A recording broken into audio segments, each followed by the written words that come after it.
little imitation minnow with a 1/4 ounce jig head.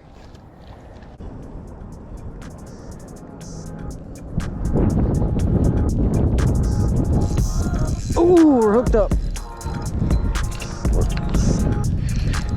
Hooked up. That came up out of nowhere. There's a possibility I could have snagged it. Ah, it's a dirty old drum. Not a bad looking one either. I think I might have snagged him. They're really common in the Missouri River where I'm fishing. They put up a hell of a fight, and I've heard from a lot of people that they taste good. But anyway, first fish of the day. Let's go ahead and send him back. He's ready. See you later, buddy.